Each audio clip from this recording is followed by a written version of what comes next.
की जाए तो उसकी तस्वीरें आप देखिए, कैसे 5 तस्वीरें टीवी स्क्रीन पर आप देख पा रहे हैं। जुलूस, रोड शो तो है ही है, शक्ति प्रदर्शन तो है ही है, लेकिन इसी बीच अलग अलग सीट पर ये प्रत्याशी अपने नामांकन दाखिल करते हुए भी नजर आए हैं। चित्तौड़गढ़, झालावाड़, बाड़मेर, टोंक, पाली की तस्वीरें देख रहे हैं आप। बीजेपी के और कांग्रेस के जो प्रत्याशी हैं वो अपना अपना पर्चा दाखिल करते हुए नजर आए हैं। चित्तौड़गढ़ की बात करें तो यहां से कांग्रेस के प्रत्याशी गोपाल सिंह इडवा पर्चा दाखिल करते नजर आए, अपनी जीत का दावा भी किया। झालावाड़ 12 सीट की बात की जाए, बीजेपी प्रत्याशी हैं दुष्यंत सिंह, नामांकन दाखिल किया, जीत का दावा भी कर रहे हैं। और नामांकन से पहले मंदिर पहुंचे, पूजा अर्चना की। बाड़मेर की बात करें तो कांग्रेस के प्रत्याशी मानवेंद्र सिंह अपना नामांकन दाखिल करने के लिए पहुंचे। टोंक की बात करें तो बीजेपी प्रत्याशी सुखबीर सिंह जौनापुरिया और पाली से बीजेपी के प्रत्याशी पीपी चौधरी ने भी नामांकन दाखिल कर दिया है। अपनी अपनी जीत का ये सभी नेता दावा तो कर रहे हैं। जनता क्या कुछ आदेश सुनाएगी इनको मतदान के वक्त, देखना होगा। इन प्रत्याशियों के साथ साथ इनके समर्थक भी नजर आए तो पार्टी के बड़े नेता भी साथ साथ मौजूद रहे हैं। बहुत शुभ दिन है और आपको याद भी होगा, आज हमारे पूजनीय सदाराम जी बाबू जी का भी दिन है, तो आज वहां भी जाएंगे, मेले में दर्शन करने जाएंगे और आज शुभ दिन है, इसलिए आज फॉर्म भरा गया। क्या मुद्दे रहेंगे इस चुनाव में? मुद्दा हमेशा बाड़मेर जैसलमेर जिले में हमेशा पानी का मुद्दा रहता ही है। जो अपूर्ण जो योजना है उनको पूर्ण करना है, काम जारी है, उसको पूर्ण करना है।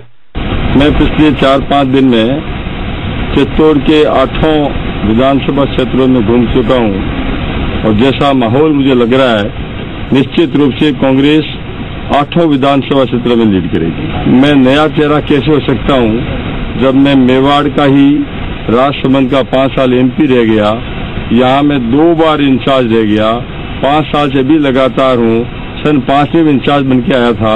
न तो मुझे पहचानने में मुश्किल हो रही है, न उनको मुझे पहचानने में मुश्किल हो रही है। विकास का पहिया सड़क, बिजली, पानी 3 चीज होती है, उसी से घूमता है। इस 5 साल के अंदर में बहुत कुछ काम ऐसे थे जो कभी सोच भी नहीं सकते थे, हमने वो करके दिखाए हैं। पंचायतों में करीब 5 से 8 करोड़ रुपए आज से पहले हम खर्च करा चुके हैं। 45,000 महिलाएं जो हमारे जिले के अंदर में, दोनों जिलों में 45,000 जो काम कर रही हैं समूह के नाते। मैं समझता हूँ माननीय मोदी जी ने जो एक सपना देखा था कि गरीब आदमी तक पैसे कैसे पहुंचेगा, ये सारी चीजें पहुंची हैं। झालावाड़ 12 में जो भी काम कुछ हुआ है वो भाजपा के शासन में ही हुआ है, और ये जब हुआ है जब राजस्थान की पूर्व मुख्यमंत्री जी 5 बार इस क्षेत्र से सांसद रही। मैंने 2 बार, 3 बार मैंने किया है, और ये पूरा देखने में मिल रहा है कि एक बार फिर से मोदी साहब को एक बार फिर से देश के प्रधानमंत्री बनाना है। भारतीय जनता पार्टी का प्रत्याशी चुनाव के वक्त नहीं आता है, ये परंपरा कांग्रेस में। तो विकास जो है पिछले 5 साल में खूब हुआ, जो काम अधूरे रहे हैं, और लगता है कि विकास के लिए जैसे जवाई पुनर्भरण का मामला है, पाली के पर्यावरण का मामला है, ये बहुत बड़े मुद्दे हैं जो कि इस बार पूरे करने की कोशिश की जाएगी। और चुनावी सभाएं लगातार जारी हैं। एक बार आपको फिर से दिखाते हैं बाड़मेर की तस्वीरें, जहां पर एक चुनावी सभा में किस तरीके से प्रचार मानवेंद्र सिंह करते हुए नजर आ रहे हैं। और देखिए, प्रत्याशी है, नामांकन दाखिल कर चुके हैं। मिलने वाली थी, मुझे पता नहीं कि 2 करोड़ में से कितनी नौकरियां मिली है हर वर्ष, जिसकी घोषणा की सरकार की। वैसे हर चुनाव में जो घोषणा पत्र होता है, जैसे आज हम घोषणा पत्र लेकर आते हैं आपके बीच में, कांग्रेस पार्टी का घोषणा पत्र लेकर आते हैं। राहुल जी ने तो घोषणा करी है, न्याय योजना की, अन्य योजना की, उस घोषणा पत्र के आधार पर हम चुनाव लड़ते हैं। और घोषणा पत्र का क्रियान्वयन हो, घोषणाओं की क्रियान्वयन हो, वो योजनाएं लागू हो, ये हमारा प्रयास रहता है पिछले 5 वर्षों में, आगे वाले 5 वर्षों में। और जब पुनः आपके बीच आते हैं चुनाव लड़ने के लिए, तो वो रिपोर्ट कार्ड बनता है, जैसे मास्टर रिपोर्ट कार्ड बनाता है, आप भी रिपोर्ट कार्ड बनाते हो कि जो घोषणा पत्र था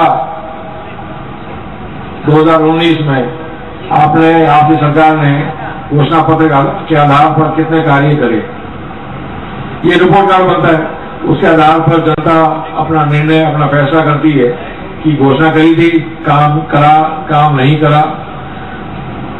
समान तौर पर यही चुनाव होते, चुनाव की प्रक्रिया यही है। राजनीतिक, भारत की राजनीतिक प्रक्रिया यही रही है कि जो हम घोषणा करते हैं, जो आपके सामने जो योजना पेश करते हैं, उसकी आप समीक्षा करके आप निर्णय लेते हैं पक्ष में, मौका मिलता है जो घोषणा क्रियान्वयन हो, कैसी हो, उसकी आपको खुशी हो तो आप दोबारा मौका देते हैं। खुशी नहीं है, घोषणा नहीं, जो घोषणा हुई क्रियान्वयन नहीं हुआ तो आप उसको मार्क कर देते हैं कि नहीं हुआ और नेगेटिव मार्क होता है, फेल हो जाते हैं। परंतु जो घोषणा पत्र में 2014 में चाहे 2 करोड़ नौकरियां, 15 लाख खाते में, अन्य ऐसी जो घोषणा हुई थी, उस घोषणा पत्र के आधार पर, उस घोषणाओं के आधार पर आज चुनाव नहीं लड़े जा रहे, क्योंकि जो घोषणा करी थी 2014 में, जिसके कारण एक भारत में एक लहर बनी थी, वो हम जानते हैं लहर बनी थी, लोगों की उम्मीद जगी थी, युवाओं की उम्मीद जगी थी कि हमें रोजगार मिलेगा, गरीब की उम्मीद जगी थी कि मेरे खाते में 15 लाख ऐसे पॉकेट में आ जाएंगे, वो उम्मीद जगी थी लोगों की। परंतु किसी के खाते में ना तो 15 लाख आए, ना ये 2 करोड़ नौकरियां आई। और आज का चुनाव घोषणाओं पर नहीं है, घोषणा पत्र पर नहीं है। आज का चुनाव लोगों को भयभीत करके, राष्ट्र सुरक्षा से जोड़कर, वो हमारा है, वो देशद्रोही है, देश को बांटकर ये चुनाव लड़ा जा रहा है और जो भारत की संस्कृति के विपरीत है, भारत की जो परंपरा है उसके विपरीत है। ये चुनाव समाज को तोड़ने का चुनाव है, जोड़ने का चुनाव नहीं है। जब श्री राहुल गांधी जी के साथ चर्चा हुई थी कांग्रेस पार्टी ज्वाइन करने की, तब मैं राहुल गांधी से मिले, फिर अशोक जी से भी मिलना हुआ। अविनाश जी के घर पर भोजन में रखा गया जिसमें हरीश जी और हम साथ में थे। आमतौर पर चर्चा में यही था कि कांग्रेस परिवार में सबके लिए जगह है, ये मूल बात हुई थी। उस समय राहुल गांधी जी के साथ भी ये चर्चा हुई थी, बात हुई थी, और अविनाश जी के घर पर हरीश जी के साथ यही चर्चा हुई थी, सबकी जगह है कांग्रेस परिवार में, सबके लिए जगह है। कांग्रेस एक बड़ा वृक्ष है जिसकी छाया में सब आगे बढ़ सकते हैं। परंतु आज का जो देश का वातावरण है, जो भेदभाव का वातावरण है, भय की राजनीति का वातावरण है, समाज में तोड़ने का जो वातावरण है, उस वातावरण को रोकने के लिए 29 तारीख को बाड़मेर, जैसलमेर, राजस्थान के कई भाग में 29 तारीख को वोट पड़ रहे हैं। समाज को जोड़ने के लिए वोट पड़ रहे हैं, देश को एक करने के लिए वोट पड़ रहे हैं, देश के भविष्य को सुदृढ़ करने के लिए वोट पड़ रहे हैं। ये वापस जो भारत की परंपरा रही है, जिस प्रकार